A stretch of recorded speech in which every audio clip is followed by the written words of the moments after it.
Alors bonjour Louise Eliafi, on te reçoit aujourd'hui sur la chaîne pour ce livre. Bonjour. La femme est une islamiste comme les autres. Et donc tu es avocate essayiste franco-libanaise et tu as une vision, je trouve, de par ce livre unique sur le rôle des femmes dans l'islamisme. Et bien voilà, donc je te laisse te présenter Louise. Louise, pardon, bienvenue sur la chaîne, ça faisait longtemps qu'on t'avait pas eu et on est content que tu y reviennes. Ah, merci beaucoup pour l'invitation. Je suis ravie d'être de retour pour mon deuxième livre. Écoute, que dire de plus que ce que tu as dit? Effectivement, je suis avocate. Oui, le premier, C'était le c'est ça. premier, voilà. C'était le premier il y a quelques années. Écoute, oui, effectivement, je suis avocate pénaliste, je le précise. Et d'ailleurs, pour le premier livre, je n'étais pas encore avocate, je le suis devenue entre-temps. Euh, Félicitations. Merci. Et effectivement, c'était une idée, la radicalisation des femmes, qui me trottait un peu dans la tête depuis. Je pense que j'ai commencé à y penser il y a 4 5 ans environ. Et c'est vraiment il y a 3 ans, enfin maintenant, du coup, il y a 4 ans, que j'ai commencé à vraiment faire des recherches pour m'apercevoir qu'il n'y avait pas grand-chose sur le sujet. C'est-à-dire qu'il y avait quelques bouquins. Certains très bien, et que d'ailleurs je cite dans mon livre, qui sont des livres plutôt de témoignages, donc vraiment des journalistes qui sont allés parler à ces femmes, notamment sur la période 2016-2017, quand on parlait pas encore des revenantes. Donc pour certains journalistes qui sont allés les interroger même directement à Raqqa. Euh, Au-delà de ça, il n'y avait aucune analyse sur le sujet, et donc ce qui était censé être au départ juste la dénonciation d'un phénomène dont j'avais remarqué que personne s'y intéressait vraiment, s'est transformé en enquête qui m'a pris environ 3 ans. Voilà. Ouais, effectivement, et on comprend en fait à la lecture, eh bien, la profondeur, la rigueur et le temps qu'il t'a fallu pour faire ça, Ouais. parce que c'est vrai que c'est un livre qui est quand même assez exhaustif et qui explore beaucoup de points sur cette radicalisation ou sur cet islamisme des femmes.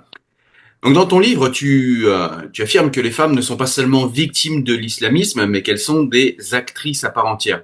Donc tu l'as dit toi-même ici, effectivement, c'est un angle qui a peu été investi.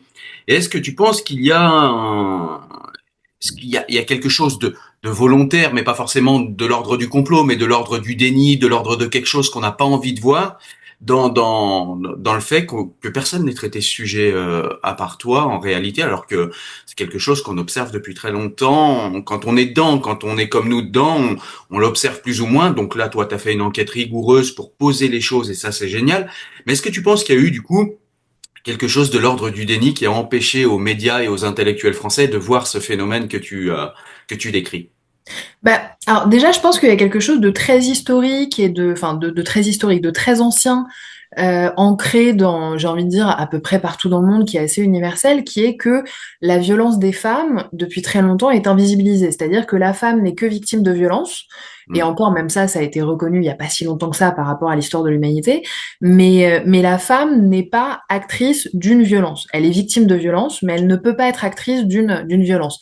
Ça, en l'occurrence, au-delà même de la seule question de l'islamisme, c'est un fait c'est un biais misogyne, je pense, en tout cas sexiste, parce que la contrepartie, c'est que c'est l'homme qui est un violent en puissance, et la femme ne serait que sa victime. Ça, en l'occurrence, c'est assez ancien.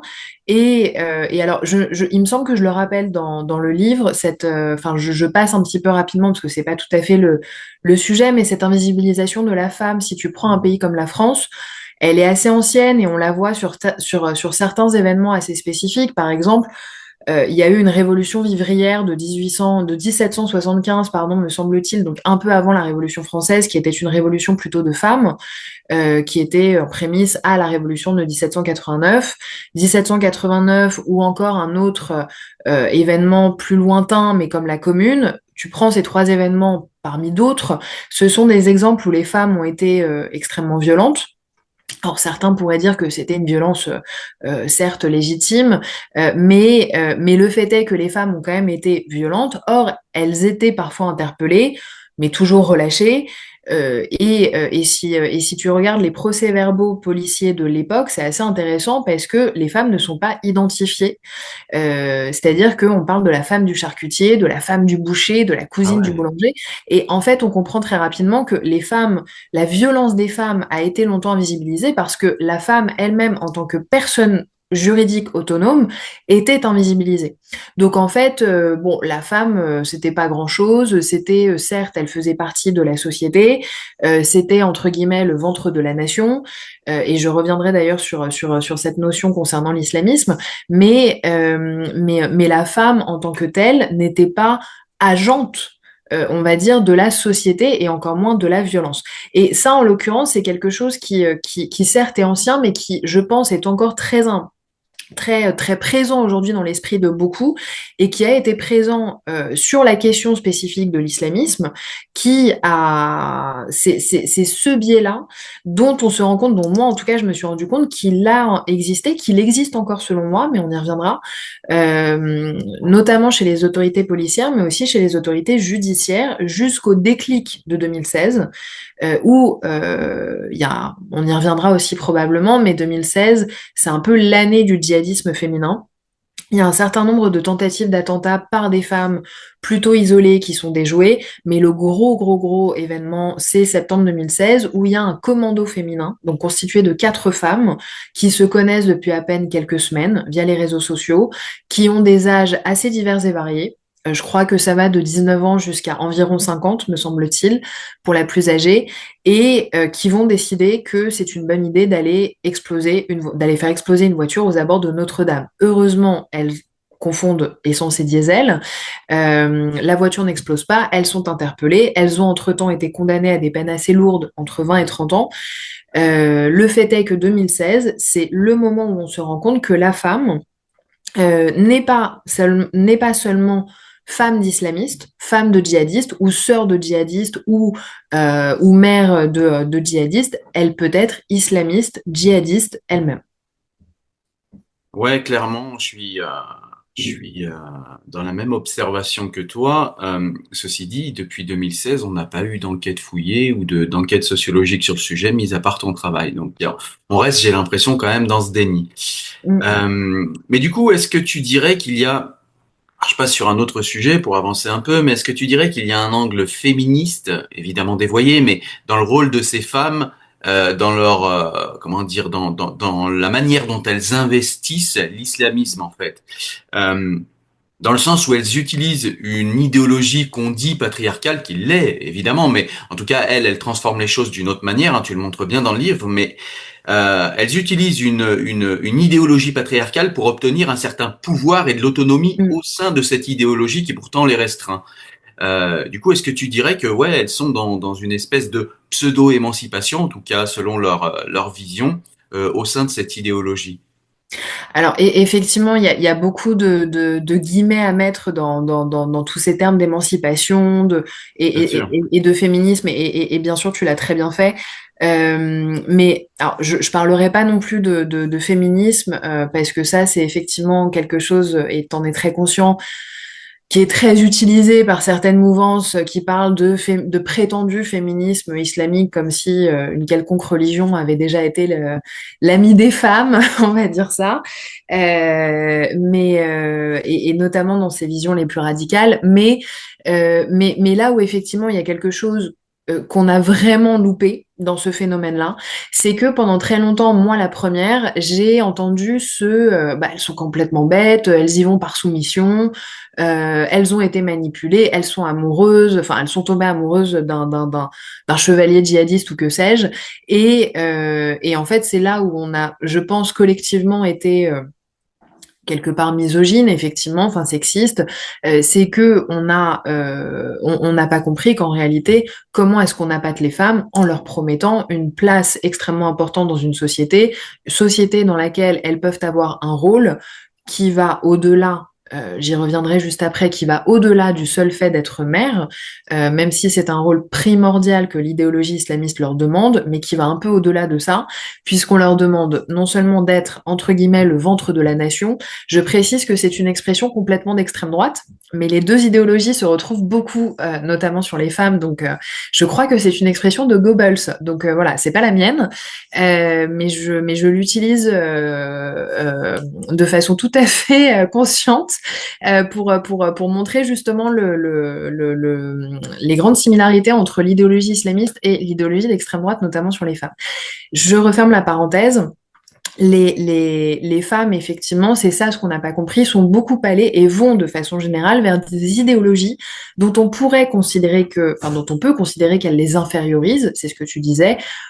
Personne, enfin en tout cas pas nous, allons dire que l'islamisme est une idéologie qui promeut l'égalité des sexes, mais en revanche c'est une idéologie, c'est pareil pour l'extrême droite, j'en parlais juste avant, promeut non pas l'égalité des sexes, mais la complémentarité des sexes, qui est une expression très piégeuse et très dangereuse parce qu'elle fait croire à quelque chose qui en réalité est assez faux, puisque généralement dans ce type de société, il y a un sexe qui complète l'autre plutôt que l'inverse. Bon, c'est souvent la femme qui complète l'homme plutôt que l'inverse. Ce qui est intéressant encore une fois, c'est que ces femmes-là ont embrassé une idéologie qui leur ont promis, qui leur ont promis, je vais y arriver, excuse-moi, qui leur ont promis une forme d'émancipation et de puissance retrouvée, notamment en s'adressant à des femmes, mais c'est exactement ce que les islamistes ont fait avec les hommes, en leur promettant un rôle dans une société donc islamique, un rôle d'importance, les hommes un rôle de combattant, les femmes un rôle de mère et d'influenceuse aussi. Je mets ce terme entre guillemets, pardon pour le néologisme, mais c'est effectivement un c'est un peu le terme consacré aujourd'hui et c'est effectivement c'est ce qui a été probablement l'un de leurs rôles les plus importants et toujours aujourd'hui. Mais c'est aussi celles qui vont transmettre l'idéologie à la Oumma, c'est-à-dire à leurs enfants en faisant soit des futurs combattants, soit des futures femmes modèles de vertu, etc. Tout ceci étant bien sûr prétendument sur le modèle du prophète au premier temps de l'islam. D'accord. Alors on sait quand on observe les religions depuis longtemps qu'on trouve, pas que, mais qu'on trouve quand même souvent parmi les convertis à l'islam et notamment à l'islamisme, et tu vas nous dire si c'est le cas également pour les femmes, mais on trouve des gens qui sont dans nos sociétés qui sont quand même assez libérales, où nous devons nous-mêmes trouver un sens pour nos vies et où nous devons, oui, nous instruire, nous nourrir intellectuellement pour trouver ce qui, dans cette vie, dans ce pays, va faire sens pour nous. On a des gens qui ne sont pas en capacité de gérer cette responsabilité très lourde en fait d'un être émancipé et libre. Et est-ce que tu penses pas que finalement, eh bien, cet islamisme, eh bien, vient donner un sens à des gens qui se sentent perdus au sein de nos sociétés libérales et qui ne trouvent pas de sens en fait dans Tout cette à fait. société? Alors, c'est au-delà même de l'islamisme, je pense que c'est très islamique comme phénomène. Et il y a effectivement, alors je le précise, c'est aussi pour ça que j'ai consacré la toute première partie de mon livre à l'islam, non pas en donnant une interprétation qui est la mienne, et par ailleurs je ne suis pas islamologue, j'ai pas cette prétention-là, mais en expliquant l'interprétation qui est celle des islamistes, en tout cas la doctrine majoritaire chez les radicaux, on va dire, euh, que ceux-ci soient fréristes, salafistes, djihadistes. Bon, il y a effectivement des différences. L'objectif étant le même, islamiser la société, mais avec des méthodes différentes. Pourquoi est-ce que je dis ça? Parce que ta question est très intéressante, pas seulement par rapport à l'islamisme, mais par rapport à ce qu'est l'islam au départ. Et l'islam, alors, est-ce que c'était la volonté du prophète? Je ne sais pas, peut-être, mais j'en doute. Mais l'islam a cette spécificité historique, là en l'occurrence, qui n'est pas seulement religieuse, mais qui a priori est historique. En tout cas, c'est quelque chose sur laquelle un certain nombre de gens, et notamment des historiens et des islamologues, sont d'accord, c'est que il y a une binarité dans l'islam qui est due aux deux périodes vécues par le prophète au départ, que sont la période mécoise et la période médinoise. Je vais pas rentrer trop dans le détail de ces deux périodes, mais pour résumer, la période mécoise, c'est, enfin, bon, Mahomet naît à la Mecque, il vit à la Mecque, il a la révélation par l'ange Gabriel de l'existence d'Allah, de ce monothéisme et du fait que c'est lui le prophète qui doit aller transmettre cette bonne parole aux autres.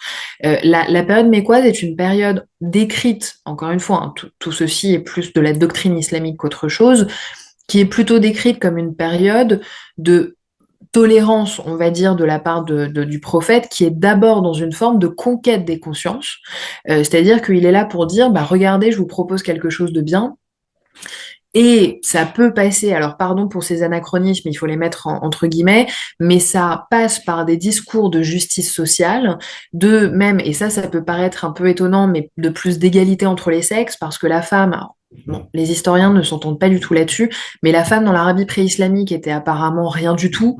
Mahomet arrive et elle passe de 0 à un quart. Voilà, c'est ce qui, bon voilà, ce qui pour l'époque était apparemment plutôt pas mal. Il propose, alors pas une abolition, mais un adoucissement de ce système d'esclavagisme. Bref, il est un peu de gauche avant l'heure, Mahomet, comme beaucoup de prophètes. Et encore une fois, ça n'est pas moi qui le dis, ça n'est pas historiquement prouvé. Mais la période mécoise est effectivement euh, synonyme de le prophète qui arrive, qui essaye d'appâter, entre guillemets, des pauvres gens face aux puissants mécois. C'est ça, en fait, la période mécoise. Et petit à petit, il gagne en influence. Il agrège un peu toutes ces personnes, des femmes, des impuissants, des pauvres, des esclaves, etc., etc., des curieux, des intellectuels, bon, peu importe. Il agrège ces gens-là. Les puissants mécois commencent à se dire, mince, en fait, il veut peut-être un peu notre pouvoir. Et qu'est-ce qui se passe? Il commence à persécuter les musulmans. En tout cas, le prophète et les premiers musulmans. Qu'est-ce qu'ils font? Ils partent à Médine. Et à Médine, là se passe ce qui va changer toute la face et de l'islam et de la région, et j'ai envie de dire même du monde. Mahomet s'adresse à Dieu, et Dieu aurait dit à Mahomet, enfin, Mahomet s'adresse à Dieu en lui disant, mais enfin, on est attaqué, on est persécuté, qu'est-ce qu'on fait? Et là, Allah lui dit, donc ce qui va changer la face de cette religion, lui dit, ok, tu as le droit d'aller défendre ma religion, tu as le droit d'aller tuer en mon nom. C'est ça, en fait, c'est le début du djihad, qui va s'appeler djihad bien après, mais c'est ça le début de la fin, j'ai envie de dire. Pourquoi est-ce que je parle de ça par rapport à ta question? Parce qu'il y a cette binarité dans l'islam qui est extrêmement, pour moi, fondamentale pour comprendre pourquoi il y a autant de gens qui sont rentrés dedans et qui sont rentrés dans sa vision la plus radicale. Parce que peu importe que tu sois en recherche, alors, si je prends quelqu'un jeune, plus ou moins jeune, peu importe, mais quelqu'un qui, comme à peu près toute personne en Occident en 2024-2025, un peu perdu, un peu névrosé dans un questionnement existentiel, bon ça je pense que c'est très très de notre époque aussi, et si tu prends notamment les plus jeunes qui sont plus perméables à un certain nombre d'idées ou d'idéologies, bah en fait, que tu sois en recherche de plus de justice sociale, de plus de tolérance, de paix, d'amour, ou même que tu sois en recherche de violence, que tu aies un problème avec les gays, avec les femmes, avec les juifs, peu importe, eh bien en fait, la réponse est dans l'islam. Et c'est là que alors, encore une fois, est-ce que c'était l'idée de départ et l'objectif de départ du prophète? Je n'en sais rien. Est-ce que l'islam n'est qu'islamisme? Je ne pense pas. En tout cas, c'est ma conviction que non. Maintenant, les islamistes ont parfaitement compris que cette binarité qui est intrinsèque à l'islam ne peut que leur servir à appâter à peu près tout le monde qui se pose des questions existentielles parce que toutes les réponses sont dans cette religion. Et donc, c'est comme ça, et je conclurai là-dessus, que les islamistes font de l'islam et du Coran, pas que du Coran par ailleurs, des textes, un formidable instrument d'emprise sectaire. Effectivement, je te rejoins complètement. D'ailleurs, on voit souvent, pour compléter, ça n'a pas forcément complètement à voir avec ce que tu dis, mais on voit très souvent les mouvements religieux et notamment l'islam et l'islamisme également se jeter sur des comment dire sur des actions humanitaires, sur des actions Tout à fait. sociales pour recruter exactement selon les termes que tu as évoqués. Effectivement. Tout à fait. Alors tu nous en as parlé déjà un petit peu en début d'entretien, donc tu remets en cause l'idée que les femmes sont naturellement plus douces ou plus modérées que les hommes. Tu as commencé à en parler, mais j'aimerais que tu approfondisses un petit peu sur ce domaine. Est-ce que tu pourrais nous expliquer précisément en France, peut-être en restant dans notre pays, sauf si tu as besoin effectivement de l'expliquer par autre chose au niveau de la religion, mais je veux dire, pourquoi en France on a cette croyance si répandue que les femmes sont finalement plus douces, plus modérées, et puis question un petit peu connexe, comment est-ce qu'on repère finalement la radicalisation, la radicalité des femmes? Alors tu nous as parlé de femmes qui voulaient aller faire exploser des bonbonnes de gaz, donc là c'est clair, mais je veux dire au quotidien il y a peut-être des prémices avant tout cela, ou bien des femmes qui sont moins radicalisées, et on est moins attentif aux signes de radicalisation des femmes justement. Alors, sur ta première question, pourquoi est-ce qu'on a cette croyance selon laquelle les femmes sont moins violentes? J'aurais un peu de mal à trancher moi-même parce qu'il y a cet éternel débat entre est-ce que c'est biologique ou est-ce que c'est sociétal. Pour ma part, alors, je ne suis ni médecin ni sociologue, je suis juste une femme, donc j'ai déjà cette expérience-là. Mais enfin, et j'ai l'expérience aussi de comment est-ce qu'on me perçoit en tant que femme et comment moi je me perçois. Bon, je saurais pas trancher si c'est biologique ou sociétal. Encore une fois, je pense que c'est un peu des deux. Ouais.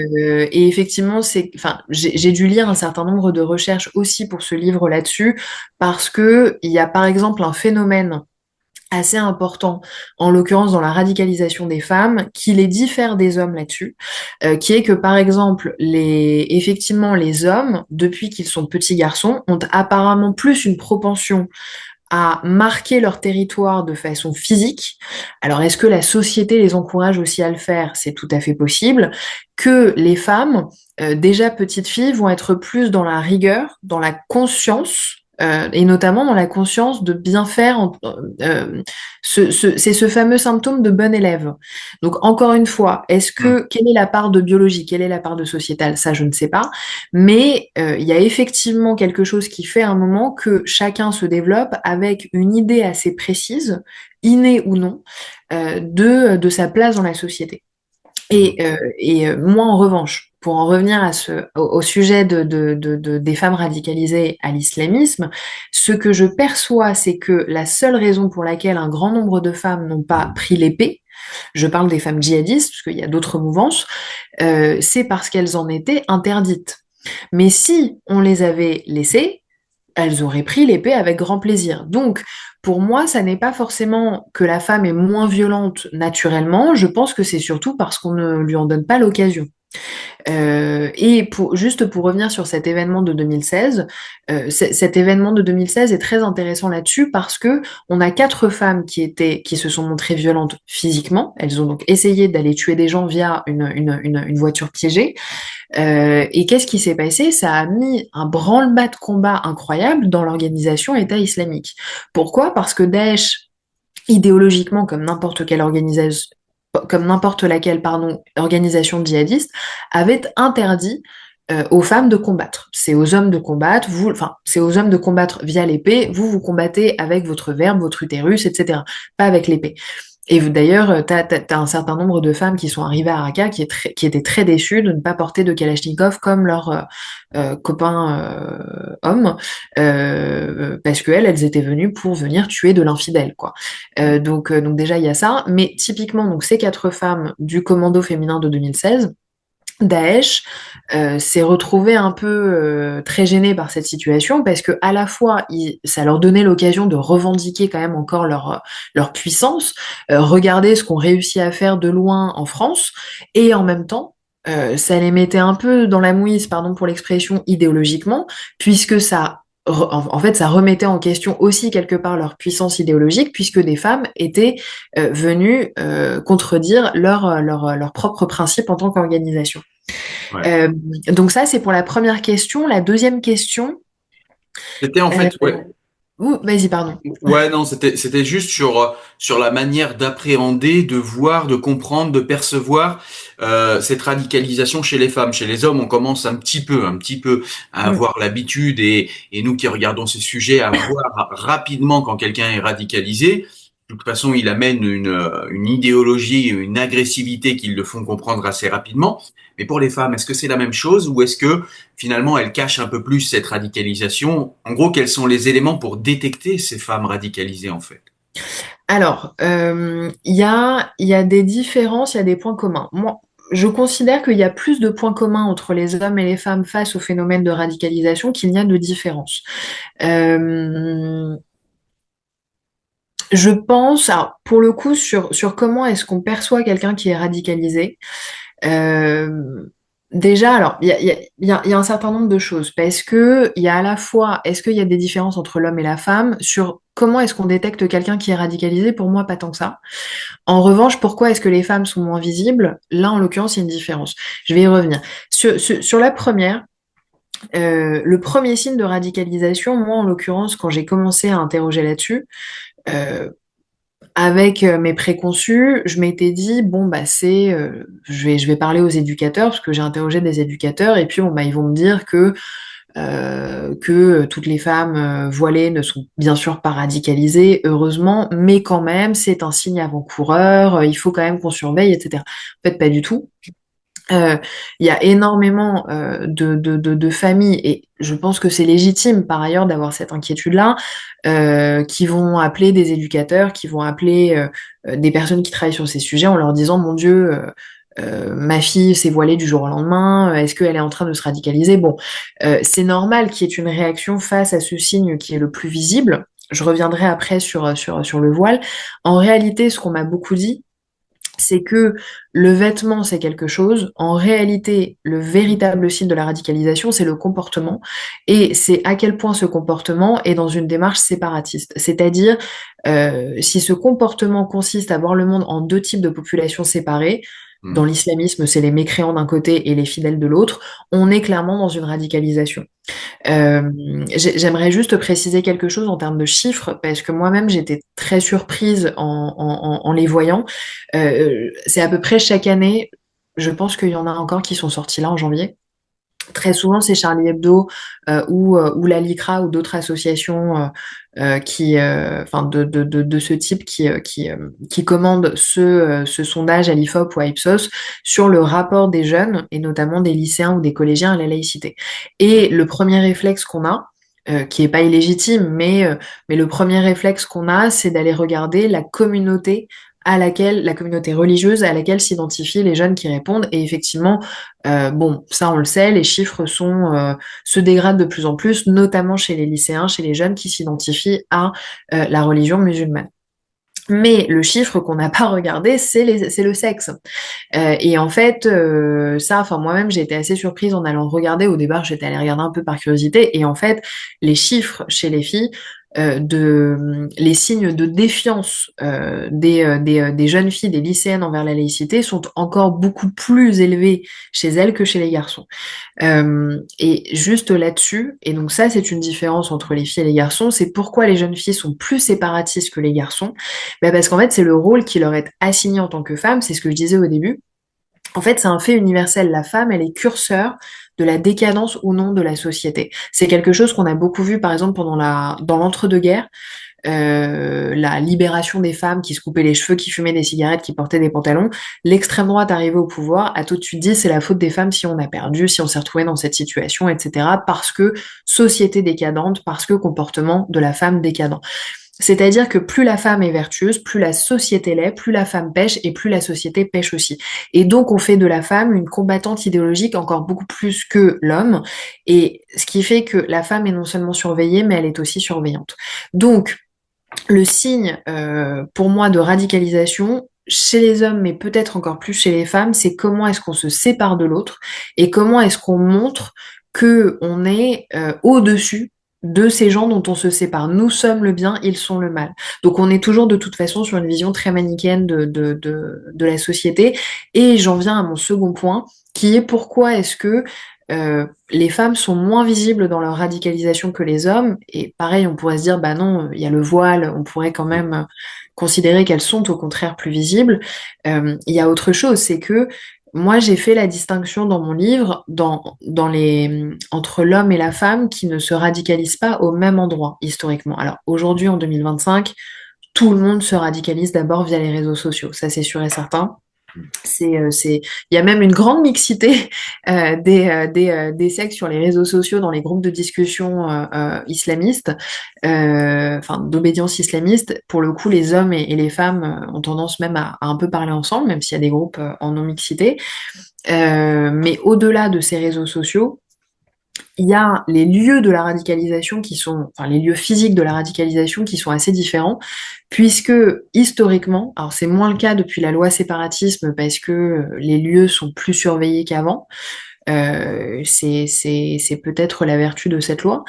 Les hommes, historiquement, se sont très longtemps, par exemple, radicalisés à la mosquée, dans les quartiers, en pleine rue. Il y avait des prédicateurs qui se baladaient dans la rue et qui parlaient très librement dans des endroits, dans des lieux publics. Or, qu'est-ce que ça a comme impact en termes de différence dans la radicalisation entre les sexes?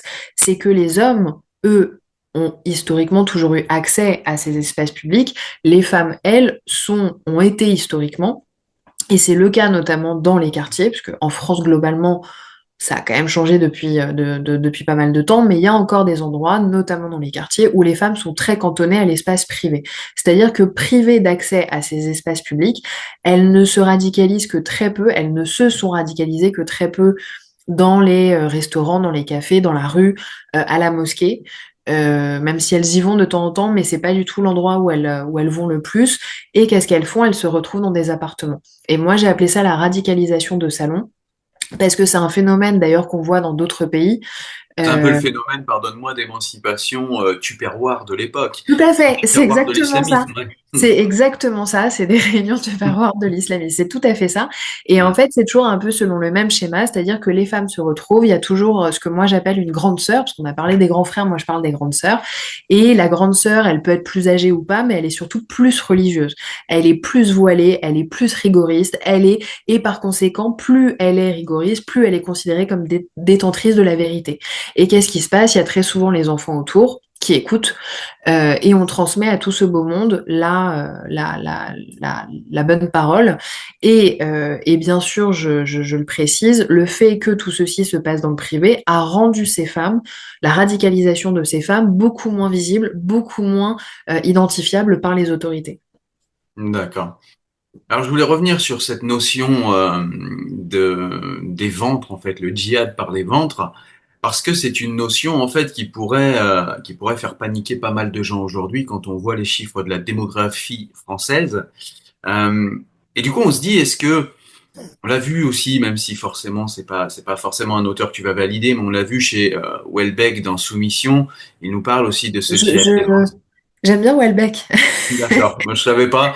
Je voulais pas Non, te, non, j'aime bien Welbeck. je voulais pas t'y associer de force. Non, Mais, non. mais en tout cas, dans Soumission, il nous parle de cette tension démographique et du fait que finalement, les islamistes ont bien compris qu'il y a un combat démographique et nous n'avons pas compris, nous, cela. Alors, pas forcément face à l'islamisme, mais face euh, au renouvellement de nos générations, face aux autres Mm. civilisations, etc. Donc, nous-mêmes, en fait, là où je veux en venir, c'est que nous-mêmes, on a des problématiques à ce niveau et on n'a pas totalement intégré qu'on avait quelque chose à faire à ce niveau sans ramener les femmes chez elles et les réduire à la maternité. Mais voilà, il y a quelque chose quand même à faire à ce niveau. En tout cas, si on veut en tant que civilisation survivre.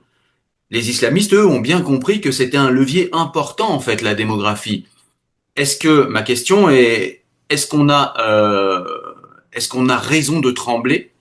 Ou est-ce que finalement, eh bien, même si c'est dans l'idéologie, au niveau des chiffres, ou au niveau idéologique, finalement, ça suit pas beaucoup, et la démographie des islamistes, en fait, n'a pas à nous inquiéter plus que ça.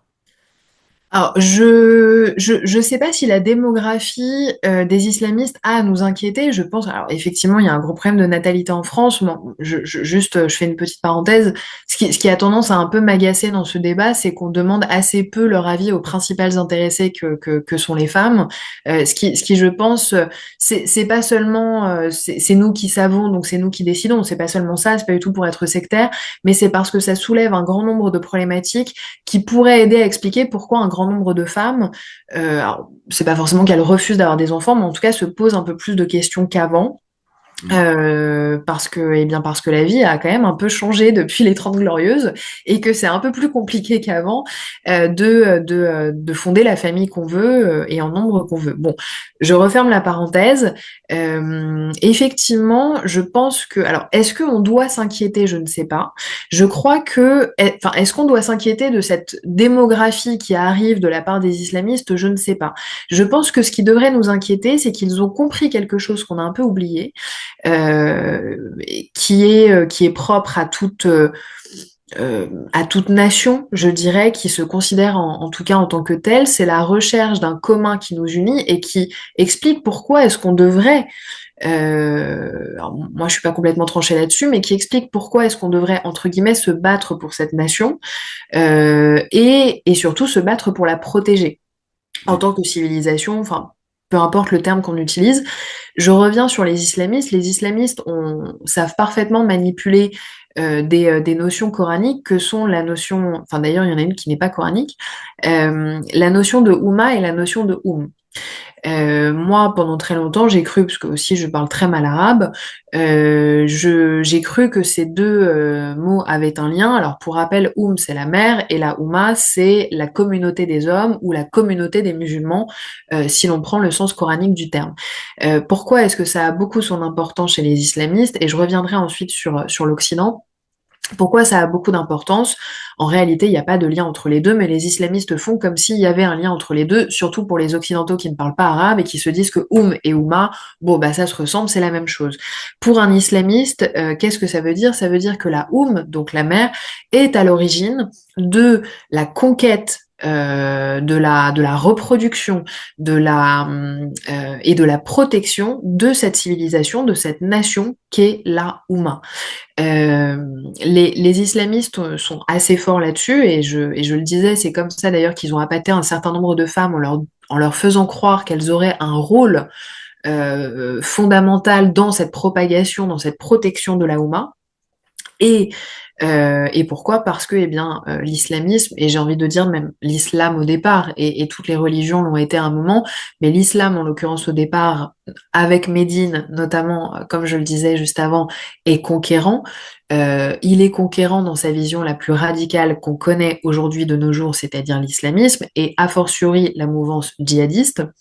Et il a très bien compris que, eh bien, pour conquérir, il faut des enfants qui, à un moment, deviendront des combattants. Et ils sont allés, je parle en l'occurrence de Daesh, on l'a vu, ils sont allés jusqu'à entraîner des petits garçons de 7-8 ans. Aujourd'hui, on a des enfants qui sont revenus en France dont on sait qu'ils ont déjà tué, Mm. alors même qu'ils avaient 6, 7, 8 ans. Bon, donc je ne dis bien sûr pas qu'il faudrait faire pareil en France, mais on est quand même face à un phénomène qui est d'une violence absolue et qui effectivement a porté à son apogée la notion même de conquête par la démographie. Donc nous, en tant qu'Occidentaux, où est-ce qu'on en est? Moi, en l'occurrence, je ne suis pas pour qu'on soit dans une telle violence, ni qu'on force qui que ce soit à avoir des enfants. En revanche, je crois que pour redonner envie, et que ce soit à des femmes, à des hommes, de faire des enfants, je parle bien, bon, il y a le modèle social bien sûr, mais ce modèle social fait partie d'un socle qui est un socle dont on pourrait dire qu'il est national. Ça veut dire quoi faire nation? Ça veut dire s'accorder collectivement sur ce que nous sommes. Et moi, je trouve que nous ne savons absolument plus ce que nous sommes. Il y a plus tout à fait de commun. Alors, moi, je ne soutiens pas tout ce truc de libanisation de la France. Moi, je suis très très confiante sur la France. Peut-être que je le suis un peu trop, mais je trouve qu'on est quand même très solide culturellement. On a quand même une histoire qui dépasse l'entendement. On a une culture qui dépasse l'entendement. Je pense qu'il en faudra beaucoup pour nous faire fléchir. Je pense qu'on a eu un certain nombre d'événements plutôt tragiques sur les dernières décennies, notamment islamistes. Euh, je trouve qu'on n'a pas tant fléchi que ça. Maintenant, effectivement, je trouve qu'on est un peu perdu sur qui nous sommes. Et j'ai envie de dire, ça fait un peu plus d'un an, depuis le 7 octobre 2023, que je trouve ça se voit beaucoup. Ça se voyait déjà beaucoup avant, mais je trouve que ça fait 1 an et demi qu'on voit qu'on est capable aussi, on l'a été déjà avant, mais en fait, il y a encore beaucoup de choses très refoulées en nous, d'un côté comme de l'autre, qui ont besoin de sortir et qui font qu'à la fin de la journée, on n'est plus tout à fait capable de se parler entre nous.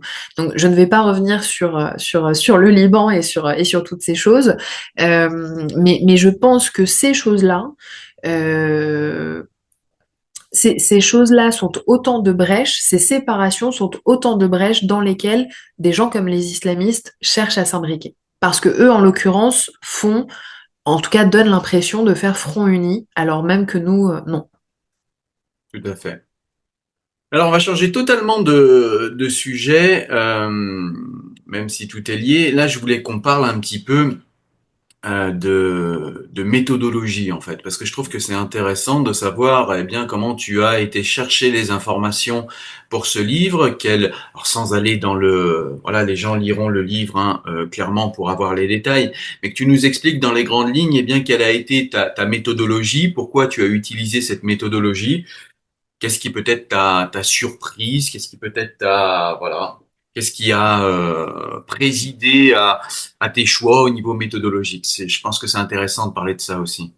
Alors, comme je le disais au départ, je pensais faire un essai Hum, en un an pour dénoncer un phénomène. Et en fait, donc, je me suis fait une liste bibliographique, je me suis noté un certain nombre de personnes à interviewer, et en fait, je me suis rendu compte très très rapidement déjà que, enfin, en termes de bibliographie, j'avais pas beaucoup de choses.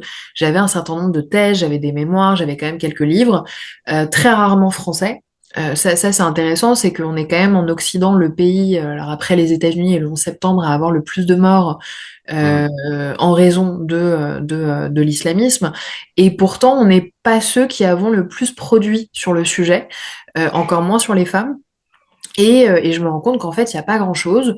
Et je me rends compte que à chaque fois que j'ouvre une porte avec un interlocuteur, avec un livre, avec un article de presse, bah en fait, il y en a trois autres qui s'ouvrent. Et chaque source vient conforter la précédente.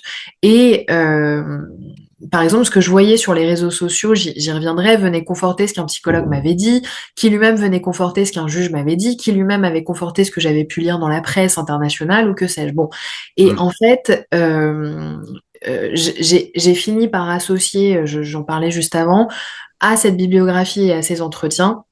J'ai voulu interroger ces femmes elles-mêmes. Sauf que là, je me prends un peu un mur parce que j'interroge sur le sujet un juge d'instruction. Dont j'ai tué le nom pour des raisons un peu évidentes, qui en fait me dit vous n'aurez jamais l'autorisation d'aller rencontrer les revenantes, déjà parce qu'il y a quelque chose qui s'appelle le secret de l'instruction et que moi alors certes je suis avocate mais je ne suis pas leur avocate donc je n'ai pas le droit d'aller leur parler comme ça. Et puis je suis pas complètement journaliste et même les journalistes, les chercheurs, les psys, etc. Ils ont arrêté parce qu'ils se sont rendus compte, enfin les juges ont arrêté de leur donner des permissions d'aller parler aux femmes parce qu'ils se sont rendus compte que ces femmes se servaient de ces interviews pour polisser le plus possible leur discours et pour pouvoir tenir des réponses les plus lissées, entre guillemets, possibles face aux juges d'instruction qui allaient les interroger là de façon très officielle Ouais. pour verser ça dans un vrai dossier de procédure en Hum, amont de leur futur jugement. Donc, ils ont complètement arrêté les permissions d'entrer dans le pénitentiaire et je me suis retrouvée un peu, bah mince, je suis en train d'essayer de faire une enquête, il faudrait quand même que j'aille parler à ces filles. Et puis, bah, on me dit que je pourrais pas. Donc, qu'est-ce que je fais? Je me crée un pseudo, je me crée des comptes sur les réseaux sociaux, des faux comptes, principalement sur Facebook, sur Instagram et sur TikTok. Et c'est très principalement à partir de Facebook que je vais m'inscrire rapidement sur des groupes fréristes, salafistes, djihadistes un peu moins parce que c'est quand même devenu très confidentiel, parce qu'ils savent qu'ils sont quand même très surveillés. Mais j'intègre beaucoup de groupes de femmes et en fait il suffit de dire bonjour les sœurs, enfin salam alaikum les sœurs, j'aimerais bien vous parler un petit peu plus en détail, enfin me faire des amis, rencontrer des copines et tout de suite j'exagère pas, en une minute il y a quelqu'un qui envoie un lien Telegram, Signal, WhatsApp, et donc là on peut continuer la discussion de façon un peu plus privée sur des groupes qui là sont plus confidentiels. Et, euh, et, euh, et donc juste aussi précision, comme je me crée de nouveaux comptes avec des nouvelles adresses mail, etc., j'arrivais sur Facebook par exemple avec un algorithme vierge de tout. Et ça c'est hum. intéressant, c'est que dans la barre de recherche, je n'ai fait que taper des notions qui ne sont pas forcément islamistes, mais islamiques, ou même femmes musulmanes, basta. Et immédiatement, ce qui sortait comme résultat, c'était des groupes dans lesquels, quand j'y allais, parce que c'est des groupes qui pour la plupart sont publics, ou alors ils sont privés, mais il faut répondre à trois questions, es-tu musulmane? Et on est tout de suite intégré. Euh, je me suis rendu compte que, en fait, l'islam modéré ou libéral, Moutazilite, ou bon, peu importe lequel, moi j'en ai pratiquement pas vu. C'est-à-dire qu'il y a une forme de soft power qui manque beaucoup parce que tout ce que j'ai vu pratiquement, je vais dire à 85%, c'était de l'islamisme. C'est du frérisme, c'est du salafisme, c'est du djihadisme un peu moins, encore une fois, parce que c'est plus confidentiel. Donc ça va pas trop être sur Facebook, ça va beaucoup être sur Telegram, Signal, etc. Mais, mais en fait, quelqu'un qui ne connaît rien à l'islam, qui veut juste s'intéresser à l'islam, potentiellement qui veut se convertir ou que sais-je, qui est à la recherche de quelque chose, mais pas forcément qui est mal intentionné, va presque immédiatement, enfin presque majoritairement tomber sur du contenu islamiste. Donc vraiment sur une vision radicale de l'islam. Donc moi ça, Alors, si je peux juste te mettre une petite parenthèse, pardonne-moi, Louise, c'est juste pour dire que effectivement, les algorithmes aussi, au-delà du fait qu'effectivement peut-être y a-t-il un lobbying ou un soft power islamiste qui est beaucoup plus présent sur les réseaux, il y a aussi les algorithmes qui ont leur rôle à jouer et qui font que, eh bien, c'est souvent le contenu le plus engageant qui est le plus tout mis en à fait. valeur tout de suite. Ouais. Et je propose à ceux qui nous regardent ou nous écoutent, eh bien, d'aller lire Nexus de Yuval Noah Harari pour comprendre ce phénomène et comprendre le fait que c'est pas forcément c'est une pédagogie de la recherche en fait, que ce soit sur Internet ou sur les réseaux sociaux, c'est de se rendre compte que quand on recherche quelque chose, c'est pas forcément les premiers liens ou les premières réponses qui sont les plus pertinentes. Voilà, je Oui. voulais juste dire ça. Non, non, mais c'est très important parce qu'effectivement, j'ai lu un certain nombre de fois, oui, c'est la faute des réseaux sociaux. Hmm. Je suis pas fanatique de Elon Musk, Facebook, etc., certes, mais à un moment, l'algorithme, il fait ce qu'on lui dit de faire. C'est-à-dire que quand on parle d'intelligence artificielle, alors moi, je suis pas connaisseuse ni experte là-dessus, mais je sais que mon algorithme, il est aussi, mon algorithme à moi, Louise Aliafi, il est bien sûr fabriqué aussi à partir, effectivement, de choses que certaines personnes aimeraient que j'achète ou pense ou que sais-je, mais à un moment, il faut pas être complotiste jusqu'au bout, et il faut quand même admettre que c'est aussi ce qu'on en fait. Donc, c'est pour ça que je disais, il y a un soft power manquant, c'est que, est-ce qu'il y a un soft power islamiste? Oui, mais c'est aussi peut-être à nous, enfin à nous, pas forcément toi et moi spécifiquement, mais c'est à des personnes qui considèrent qu'il faudrait plus d'islam modéré sur les réseaux sociaux, d'aller aussi faire le travail. Et d'ailleurs, je dis islam modéré, mais plus de république, plus de, fin, de beaux principes, on va dire, enfin, de choses un peu moins radicales, on va dire. Donc, c'est aussi effectivement à nous de faire ce travail-là. D'accord. Je voulais passer sur une question tarte à la crème, mais pour ceux qui n'auraient pas vu les anciens échanges entre toi et moi et qui te découvrent là dans cette vidéo, cette question tarte à la crème, c'est cette fameuse question qui dit que bah, par ce livre, La femme est une islamiste comme les autres, aux éditions du CERF. Est-ce que tu fais pas ce que beaucoup de gens de gauche aujourd'hui reprochent? Est-ce que tu fais pas le jeu de l'extrême droite? Est-ce que tu fais pas de l'islamophobie? Est-ce que tu es pas en train de stigmatiser une communauté qui, elle, est bien sous tout rapport? Alors, c'est une question tarte à la crème, mais elle est pas si simple que ça. C'est vrai. C'est comment est-ce que je prouve que je ne suis pas une horrible fasciste? Non, Voilà. non, mais alors je l'admets que j'ai un peu cherché les ennuis puisque rien que le titre de mon livre fait croire que j'ai écrit 300 pages, un peu plus, sur, enfin, uniquement pour taper et sur les femmes et sur les musulmans. Donc bon, j'ai effectivement un peu cherché les ennuis. Moi, en l'occurrence, alors pourquoi, enfin, est-ce que je fais le jeu de l'extrême droite? Moi, je trouve que c'est beaucoup la gauche qui fait le jeu de l'extrême droite depuis très longtemps, mais on va pas forcément revenir sur ce débat. Non, en revanche, ce livre, je l'ai écrit. Je l'admets bien volontiers, même si je pense pas être quelqu'un de profondément politisé. Je crois plus en grand-chose politiquement parlant, mais en revanche, je crois encore aux principes. Et c'est compliqué pour moi, et peut-être que tu as quelques souvenirs de mon premier livre, mais l'écriture de ce deuxième livre est un peu différente du premier, puisque j'ai essayé de faire quelque chose de très objectif. C'est-à-dire que vraiment, par exemple, j'ai interrogé absolument tout le monde. Par exemple, en termes de chercheurs, on le sait notamment sur le sujet qu'il y a des chercheurs qui sont idéologisés, on va dire, certains plus à droite, certains plus à gauche, et qui vont parfois en sortir des résultats un peu différents. Alors moi, ce que j'ai trouvé intéressant, c'est que justement, à force d'interroger des gens dont je pensais qu'ils pensaient très différemment, je me suis rendu compte qu'à la fin, ils étaient plutôt d'accord sur beaucoup de choses.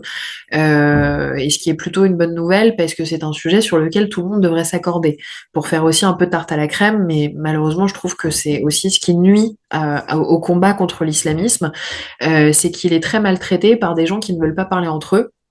Et à la fin, on se retrouve avec des politiques publiques qui sont, je vais pas dire inexistantes, mais qui sont en tout cas très peu efficaces, puisque moi, sur les réseaux sociaux, j'ai vu un grand nombre de choses dont j'étais même choquée qu'elles aient pas été déjà sanctionnées. Bon, et ça fait quand même longtemps que le phénomène est en France, donc il y a un moment, on va peut-être falloir se réveiller.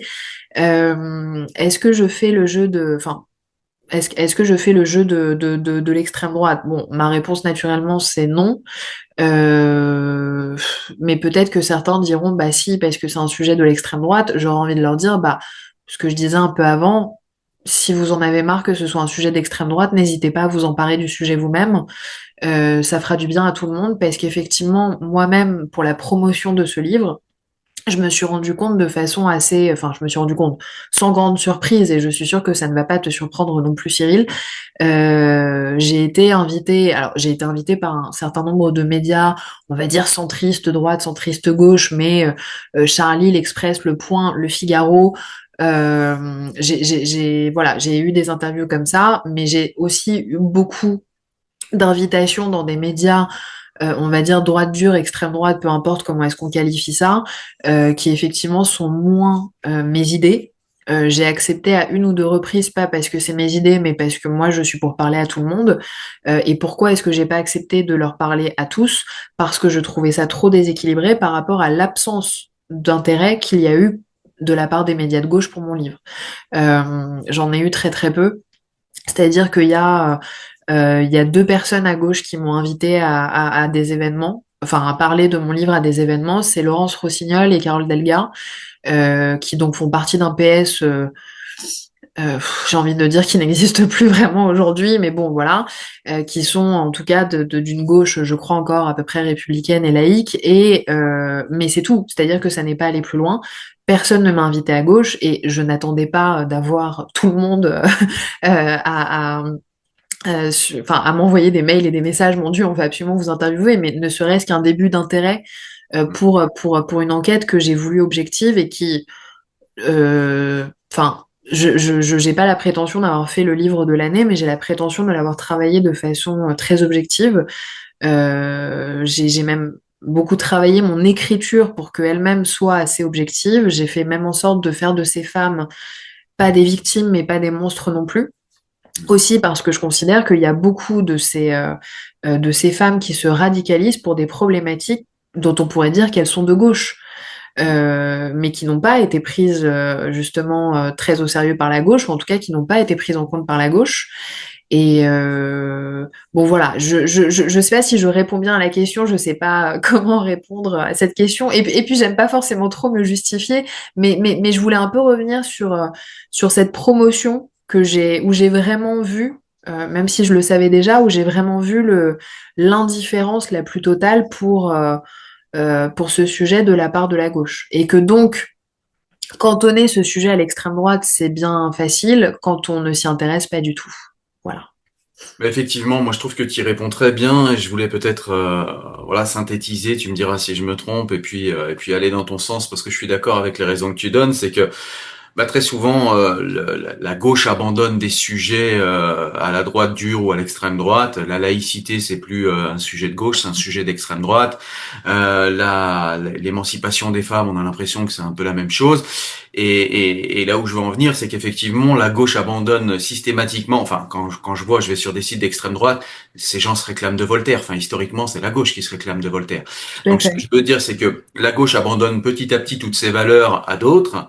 Elle abandonne également, elle désinvestit des sujets qui sont centraux pour la société, l'immigration, le développement de l'islamisme, le faire société tous ensemble, derrière quelles valeurs, etc. Tout ça, en fait, elle l'abandonne à la droite dure et à l'extrême droite, et ensuite elle se plaint, en fait, que les gens se dirigent vers cette droite et cette extrême droite, mais c'est simplement qu'ils parlent à leur manière, on est d'accord, avec leur biais de droite dure ou d'extrême droite, on est d'accord, mais ils parlent de sujets qui Mais au intéressent moins, les ils en gens. parlent. Au Du moins, ils moins, en ils en parlent. parlent. C'est ça Et le. là, Oui. et là où je voulais conclure, c'est qu'on voit des pays comme le Danemark, où la gauche ne désinvestit pas ces sujets et où elle s'intéresse fortement à ces sujets. Et bien étonnamment, l'extrême droite est inexistante chez eux. Je veux dire, c'est résiduel. Là, on peut dire pour le coup, pour paraphraser Mélenchon sur un autre sujet, l'extrême droite est résiduelle au Danemark parce qu'on a une gauche forte qui n'est pas dans le déni comme en France. Donc pour Tout venir à à ton fait. secours dans cette question, même si tu en as pas besoin, mais j'ai vu que tu n'aimes pas te justifier, c'est simplement que quand la gauche fait son travail et qu'elle n'est pas dans le déni, eh bien l'extrême droite s'effondre. Donc tu es une personne de gauche, tu es une intellectuelle, moi je pense que tu es une intellectuelle de gauche, et je pense que tu fais ton travail contre l'extrême droite quand tu fais ce genre de livre, au contraire de faire le jeu de l'extrême droite. Voilà. Merci. Euh, donc voilà, je voulais passer rapidement en fin d'interview parce qu'on va arriver à la fin. On a déjà fait une longue interview, mais c'est récurrent entre nous deux. Hein, dès qu'on discute, ça dure très longtemps Tout à fait.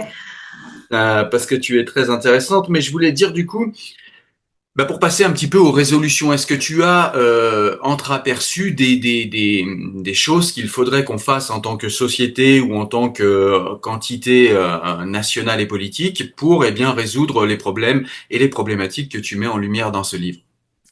Alors, il y a plusieurs choses. La première, c'est un petit peu ce que je disais avant dans ce phénomène de radicalisation. Moi, ce que j'ai beaucoup vu, ce que j'ai beaucoup vu en amont de la radicalisation de ces femmes, et là en l'occurrence je pense que c'est un grand point commun avec les hommes, c'est un certain nombre de vulnérabilités dont on pourrait considérer qu'elles sont au départ des problématiques de gauche, mais j'ai envie de dire de gauche peu importe, mais qui devraient être des problématiques traitées par une vraie république, avec des vrais principes républicains. Ouais, Je précise quand même ici que je ne fais pas du Olivier Roy. C'est-à-dire que je ne suis pas en train de dire que oui, un tel s'est radicalisé et est allé assassiner des juifs ou des gens à un concert ou des journalistes parce qu'il a été victime d'un État islamophobe, parce qu'il a été marginalisé. Bon, je ne fais ni du Olivier Roy, ni du Edoui Plenel, ni du Virginie Despentes, c'est pas ce que je dis. En l'occurrence, on se radicalise et éventuellement on tue des gens en raison de cette radicalité parce qu'il y a une idéologie. C'est elle le facteur principal. Ensuite, il y a des sous-facteurs, notamment de vulnérabilité, qui peuvent venir expliquer, qui ne justifient rien, mais qui peuvent venir expliquer, et je pense qu'il faut les expliquer. Moi, je suis très en désaccord avec cette phrase je crois que c'est 2015-2016, alors, qui s'entend dans le contexte de l'époque, mais de Manuel Valls qui disait expliquer le djihadisme, ça revient à l'excuser. Bon, ouais, en 2015-2016, pourquoi pas. En 2025, il y a un moment, il faut, voilà, ça fait 10 ans, il y a un moment, si, il faut expliquer un certain nombre de choses, ça ne veut pas dire justifier, ça ne veut pas dire excuser, mais il faut expliquer notamment les parcours de certaines de ces personnes. C'est pas toujours, c'est même assez rarement les mêmes parcours, mais il y a quand même des choses qui se retrouvent. Et en l'occurrence, on a quand même des gens, j'aimerais juste m'arrêter 2 minutes là-dessus, on a quand même des gens qui ont considéré un moment, pour beaucoup en tout cas, encore une fois, il y a des profils très différents, mais il y a un certain nombre de jeunes garçons comme filles qui se sont dit à un moment qu'ils allaient être plus inclus à Raqqa par l'organisation État islamique que dans la République française. Et c'est des jeunes qui sont nés en France et qui ont grandi en France. Donc, loin de moi l'idée de dire c'est la faute de l'État français. En revanche, ça veut dire qu'il y a quelque chose qu'on a loupé. Ça veut dire qu'il y a quelque chose, un phénomène qu'on a loupé. Il y a eu une indifférence à un moment face à cette marginalisation vécue par ces gens. Et c'est la question que je pose dans mon livre, et j'ai pas tout à fait la réponse, je l'admets volontiers. Je l'ai écrit d'ailleurs comme ça. Est-ce que ces personnes se sont radicalisées parce qu'elles étaient discriminées, ou est-ce que la discrimination n'est qu'un élément de propagande de l'État islamique? Enfin, pour ne citer que lui, moi je pense que c'est un peu un mix entre les deux. Alors, sachant que il y a des jeunes filles plus minoritaires, mais de Versailles, qui se sont radicalisées aussi. Donc attention à ça. Il y a plein de pauvres qui se radicalisent pas, il y a plein de gens victimes de racisme qui ne se radicalisent pas, il y a plein de femmes, parce que bah, c'est beaucoup de femmes euh, qui se sont radicalisées ont été victimes de violences sexuelles avant, ça j'en parle aussi, mais il y a plein de femmes qui ont été victimes de violences sexuelles qui ne se sont pas radicalisées. Donc, ça ne justifie rien, encore une fois. À chaque attentat, on essaye de chercher des excuses de il était fou, il était... Non, bon. Il y a une idéologie, c'est ça la vraie explication, et c'est cette idéologie-là qu'il faut combattre. Et comment est-ce qu'on la combat? En étant à la hauteur de ses principes. Donc ça, en l'occurrence, je pense que tu auras compris que j'ai pas trop changé d'idée là-dessus depuis mon premier livre. Et c'est un peu ce que je disais avant, c'est que qu'est-ce qu'ils ont compris que, enfin, qu'est-ce que les islamistes ont compris, c'est que plus on a un commun, un collectif qui est d'accord sur des principes, aussi mortifères soient-ils, on est fort. Mm. Nous, en l'occurrence, on est de moins en moins d'accord les uns avec les autres. On est par ailleurs une démocratie. Alors, je suis profondément démocrate, mais c'est aussi toute la contradiction d'une démocratie, c'est que sa principale force, qui est de faire vivre des gens en désaccord les uns avec les autres ensemble, est aussi sa faiblesse, puisque, bah, en fait, même les antidémocrates peuvent vivre dans une démocratie. Donc, comment est-ce qu'on fait? Eh ben, ça veut dire qu'on propose un socle sur lequel cette démocratie peut s'appuyer, sur lequel un collectif est majoritairement d'accord et qui s'appelle un peu le fait national. Selon moi, ça peut être une histoire, ça peut être une culture, ça peut être beaucoup de choses. Là, c'est vrai que ça se perd de plus en plus. Et on a ces gens-là qui, à un moment, se sont sentis en dehors de ce fait national ou qui, en tout cas, se sont dit qu'ils allaient trouver un système meilleur que ce système-là. Et pour moi, la vraie solution, c'est un peu facile à dire, c'est plus facile à dire qu'à faire, mais je pense qu'on, c'est pas du tout quelque chose qu'on a fait en plusieurs décennies maintenant de djihadisme, c'est de leur prouver et de prouver à tout le monde que ce système, d'ailleurs radicalisé ou pas, hein, on a des gens qui sont quand même assez peu contents de ce système-là aussi et qui l'ont montré ces dernières années et qu'on n'a pas beaucoup écouté, c'est montrer à ces gens que en fait on est véritablement républicain. Voilà. Ce qui pour moi est pas toujours le cas. Ouais, je suis assez d'accord avec toi, et merci pour cette explication. Je suis assez d'accord avec toi. Je voulais peut-être mettre comment dire, un élément comme ça dans la réflexion sans penser que j'ai la vérité, machin, mais me semble-t-il, un phénomène d'enculturation qui est manquant chez beaucoup de parents et Mm. pas que chez les parents musulmans ou que chez les parents d'enfants qui se radicalisent. On voit que même au niveau des Français dits de souche, comme on dit, on voit qu'il y a des gens comment dire, qui ne reprennent pas la continuité historique des idées du sol Mm. sur lequel ils sont nés et qui ne comprennent plus en fait leur société. Et moi, je me dis qu'il y a peut-être un problème de passation. En tout cas, je me permets Ouais. d'en parler parce que c'est ce qui a été chez moi, en tout cas, un vecteur de radicalisation islamique quand je l'ai vécu adolescent.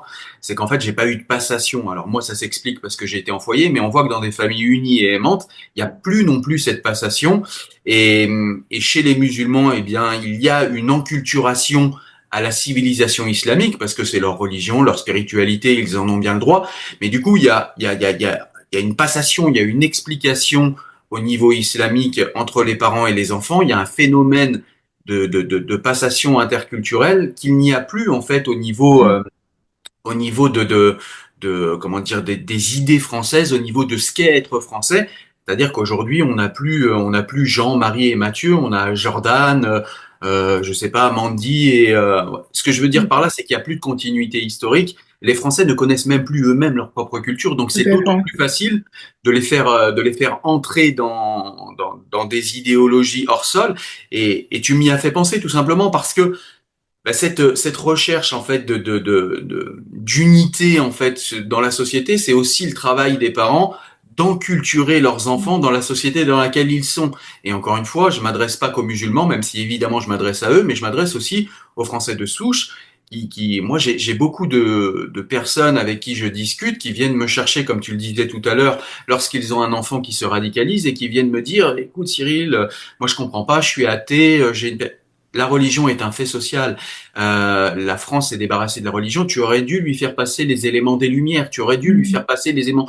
Et il y a des gens, et je leur en veux pas parce qu'ils se rendent pas compte à quel point c'est important, mais qui se disent, nous, on est athées, la religion est pas un sujet, on va pas s'intéresser à ça. Et puis un Mm. jour, leur enfant est en recherche parce on est tous aux prises avec des questions existentielles et ils trouvent plus les lumières, ils trouvent pas les lumières que papa ou maman m'auraient filées, ils trouvent pas qu'est-ce qu'ils trouvent aujourd'hui dans la société, pour peu qu'ils soient en banlieue, c'est encore plus facile, eh bien ils trouvent l'islamisme qui est cohérent, qui donne un sens, qui donne une sécurité, qui Mm. apaise les questions existentielles et je pense que c'est un élément, sans dire que c'est l'élément majeur, mais c'est un élément en tout cas à mon sens. Non, mais je me permets juste de compléter en 2 minutes ce que tu viens de dire et je Avec suis tout grand à fait plaisir. d'accord avec toi, c'est que j'en parle dans mon livre parce que j'ai rencontré une psychologue qui a beaucoup travaillé avec des jeunes radicalisés fille comme garçon. Et la question que je posais à tous mes interlocuteurs, c'est est-ce que vous avez vu un profil type? Et à chaque fois, j'avais la même réponse, non. Sinon, ce serait trop simple. Et elle, en l'occurrence, est la seule à m'avoir dit, il n'y a pas de profil type. En revanche, il y a un narratif familial, notamment, que j'ai beaucoup vu. Enfin, en l'occurrence, elle m'a dit que c'était vraiment le gros point commun qu'elle avait vu entre toutes les personnes qu'elle avait rencontrées, c'est que ces jeunes garçons comme filles ont, pour l'immense majorité d'entre eux, eu un narratif familial ou pas familial, peu importe, mais avec lequel ils ont grandi, qui était un narratif que elle appelle anti-système ou complotiste. Alors, moi, je préfère le terme anti-système, mais en l'occurrence, elle me disait, un discours anti-système, c'est n'importe quel discours considérant que le système dans lequel on vit n'est pas le bon. Ça peut être un discours antisémite, ça peut être un discours anti-chrétien, ça peut être un discours anti-occidentaux, ça peut être un truc très Anticapitaliste. complotiste, voilà, anticapitaliste ou peu importe. En fait, elle me disait, ça n'est pas du tout une question de religion, milieu social ou autre, c'est une question de narratif, et donc je te rejoins beaucoup sur ce que tu disais avant, qui va dire à l'enfant ou à l'adolescent, tu ne vis pas dans le bon système, nous sommes dans un système qui est mauvais, et par conséquent, tu as le droit d'en chercher un meilleur. Et l'islamisme étant très puissant en termes de force de frappe, eh bien, il se fait en fait, il est une proposition d'un système, parce que l'islamisme, on peut considérer ça comme un autre système, pas très souhaitable, mais un autre système quand même. Et bien, cet islamisme vient se proposer comme étant un meilleur système que celui que dont l'enfant a entendu qu'il était très critiquable. Effectivement, complètement d'accord sur cela. Est-ce que tu as un message en fin de vidéo que tu voudrais transmettre à nos téléspectateurs, à nos auditeurs, un message en rapport avec le livre ou pas forcément, en tout cas un message pour la société française, peut-être un message, comment dire, positif, peut-être un message constructif, peut-être une aspiration, je sais pas, je te laisse au choix. Elle est compliquée cette question. Un message, bah, je pense que ce serait, ça fait un peu tarte à la crème comme ça, mais je pense que c'est quand même l'angle vraiment de mon livre. Le C'est message là, il était bien. c'est pas, enfin, j'ai appelé mon livre La femme est un islamiste comme les autres, non pas comme une provocation, mais déjà parce que c'est les résultats de mon enquête, que Ouais, la femme n'est en fait pas si différente que ça de l'homme, notamment dans le mauvais. Et je pense que le message que j'ai eu envie de faire passer, en tout cas c'est l'angle que j'ai choisi, et c'est les conclusions de ce travail de quelques années maintenant, c'est que l'égalité malheureusement n'est pas toujours là où elle est. Enfin, elle n'est surtout pas là forcément là où on aimerait qu'elle soit. Et je ne peux qu'enjoindre les personnes qui pensent que je n'ai fait que taper sur les femmes ou sur les musulmans à lire, parce qu'au contraire, je crois que je vais pas dire que c'est un livre féministe ou d'égalité, ça n'était pas forcément ça l'objectif, mais c'est montrer que effectivement, l'égalité, si on veut qu'elle soit véritable et applicable, eh bien, il faut reconnaître qu'elle existe autant dans le bien que dans le mauvais. Voilà. d'accord. Eh bien, écoute, message bien compris. En tout cas, moi, je t'encourage à lire ton livre que j'ai beaucoup aimé aux éditions du Cerf. Ça s'appelle La femme est une islamiste comme les autres. C'est une enquête inédite que moi je n'ai vue nulle part ailleurs et qui est vraiment importante pour comprendre le phénomène djihadiste ou le phénomène islamiste ou le phénomène de radicalisation islamiste selon les termes qu'on choisit dans son ensemble. Eh bien là, on a le côté femme qui est très intéressant et très important. Il me Merci reste beaucoup. à te remercier, Louise Eliafi, pour le temps que tu nous as accordé. Et puis, eh bien, on se reverra peut-être lors de nouvelles occasions de Ça discuter marche. ensemble, Avec grand plaisir. ou lors de ton prochain livre. Je sais pas si tu en as un qui est en Non, correction. pour l'instant, il y en a plus. Je me repose. Bon, d'accord. Eh bien, écoute, je te souhaite une excellente journée et puis je te remercie Merci à nouveau. à toi aussi. Merci, salut.